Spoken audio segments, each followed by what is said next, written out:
Bonjour, bienvenue sur ma chaîne, les vlogs de Nikki. Aujourd'hui, je viens vous parler de la deuxième partie de mon histoire. À mes 14 ans, je ne connaissais pas ma famille maternelle. J'étais partie de chez eux avec ma mère, j'avais que 2 ans.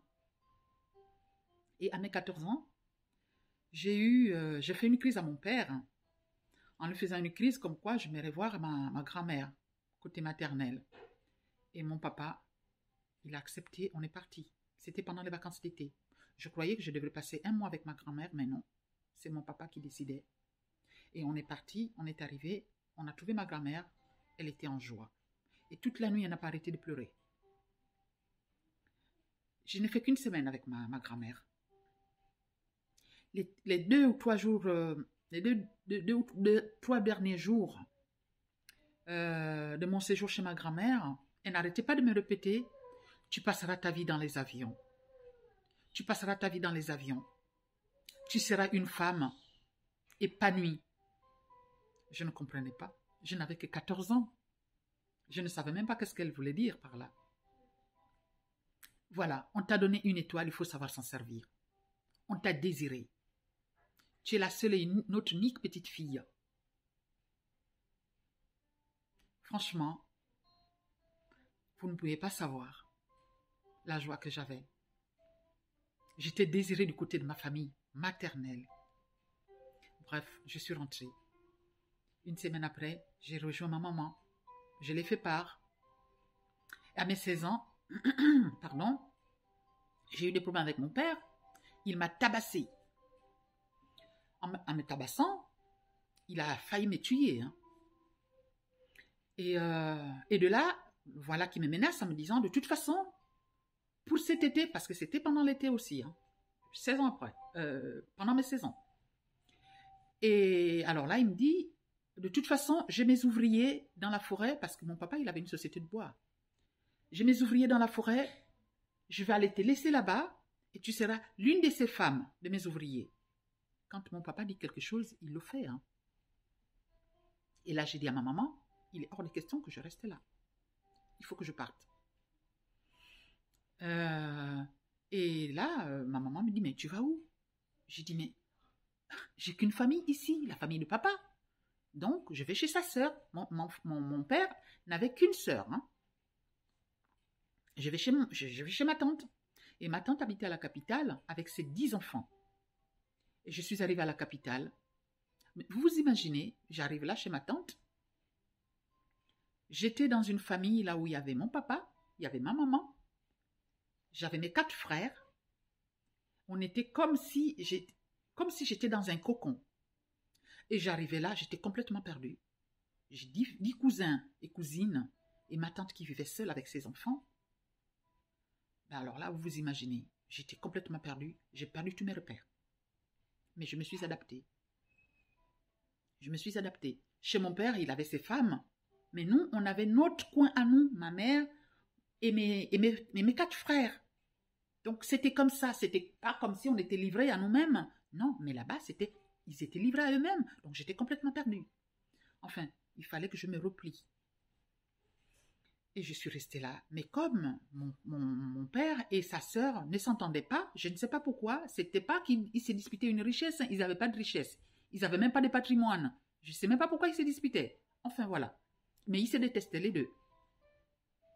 Et puis, j'arrivais là chez mes cousins et mes cousines. C'était pas la joie. Tu as l'impression qu'ils t'aiment, tu as l'impression qu'ils te détestent. Mais j'étais là quand même.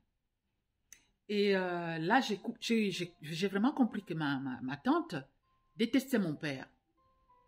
Mais elle a déversé toute sa haine sur moi. Et donc, j'étais chez elle. Il fallait bien que j'accepte. J'ai accepté, bref. Je suis restée là, j'ai rencontré le papa de ma fille. En rencontrant le papa de ma fille, il était bien gradé dans l'armée. Et là, il m'a dit: qu'est-ce que tu fais? J'ai dit: je fais rien de ma vie. Je vais te remettre à l'école. Là, j'ai dit: d'accord, ok. Ah, c'est pas rentré dans l'oreille d'une sourde. Il m'a mis à l'école. J'ai fait 4 ans de formation. j'ai eu mon diplôme, mon CAP. Une fois que j'ai eu mon CAP, le papa de ma fille a dit, tu ne vas pas rester là, on va vivre ensemble. Et ma vie a commencé à décoller. J'habitais dans des belles maisons, dans des villas. J'étais heureuse. Presque. Le papa de ma fille, il faut savoir, on avait l'écart d'âge énorme. Mais ce n'est pas pour autant, ça ne me dérangeait pas. Mais ce qui me dérangeait, c'est qu'il buvait beaucoup. Beaucoup d'alcool. Et moi, j'étais une jeune femme. Je ne voulais pas ça. Je ne voulais pas de cette vie-là. Et après, entre-temps, ma grand-mère est venue rejoindre mes parents parce que ma grand-mère était souffrante, était malade, fatiguée. Elle est venue rejoindre mes parents. Quelque temps après, j'ai quand même passé 10 ans avec le papa de ma fille. Hein. Et quelque temps après, je suis allée voir ma grand-mère chez mes parents. J'ai dit, ben voilà, ma grand-mère, c'est mon compagnon, on va se marier. Ma grand-mère a dit, reviens la semaine d'après. J'étais repartie la semaine d'après. Elle m'a dit, non, tu ne vas pas te marier avec lui. C'est pas lui ton mari. Ton mari n'est même pas là, il n'existe même pas par ici. Il existe quelque part, mais pas ici. Tu passeras ta vie dans les avions, je te l'avais dit, tu avais tes 14 ans. Ok, j'étais repartie, on a annulé. Et 2 ans après, on s'est séparés. Donc, on a passé 10 ans ensemble. On s'est séparés dans de bonnes conditions.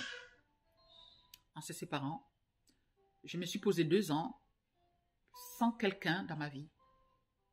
Et j'ai commencé à faire mes voyages, venant en France passer des vacances. Bien sûr que je travaillais déjà. Venant en France passer des vacances. Mais entre-temps, ma famille paternelle, la haine a commencé depuis mes 16 ans avec mon père. Hein. Donc, ça n'a fait que continuer. Hein. Tu arrivais chez eux, le sourire hypocrite, mais ça, je ne le voyais pas. Mais ça se voyait avec ma tante. Mais je ne savais pas avec mes cousins et mes cousines. Mais les voisins se disaient, mais ils t'en veulent, mais pourquoi ils t'en veulent? Tu n'es qu'une jeune fille, comme eux. Et je disais, moi je suis métisse, de 2 cultures, de 2 ethnies. Mon étoile vient d'ailleurs, mon étoile ne vient pas de chez eux. C'est ce que je disais. Enfin, ma vie a continué, c'est pas pour autant. J'ai continué. J'ai un but à atteindre, je vais atteindre mon but. Je peux vous assurer, sincèrement, tous mes projets, je les ai réalisés. Tous mes projets, je les ai réalisés. Pour quelqu'un qui te veut du mal, souffrira lui-même. Parce que toi, tu n'as pas son temps. Tu sais pas pourquoi il te fait du mal. Mais toi, tu réfléchis autrement. Et ça, c'est moi. Pour quelqu'un qui me veut du mal, tant que le bon Dieu, c'est lui, mon créateur, n'a pas décidé pour moi, c'est pas toi qui décideras pour moi. Et ça, c'est mon histoire. J'ai réussi tous mes projets. Je posais mon projet devant mon seul Dieu. Quand il s'agissait de jeûner, je jeûnais.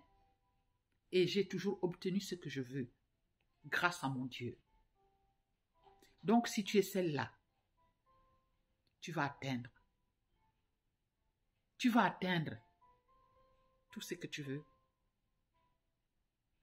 Tu atteindras. Ça, je te rassure. On parle de toi en mal. Fais comme si tu n'as rien entendu. Garde ton silence. Va de l'avant. Sur ce, ça s'arrête aujourd'hui. Et demain, ce sera une autre vidéo. Active la cloche. Abonne-toi pour la prochaine vidéo. Je vous souhaite une excellente journée. Au revoir.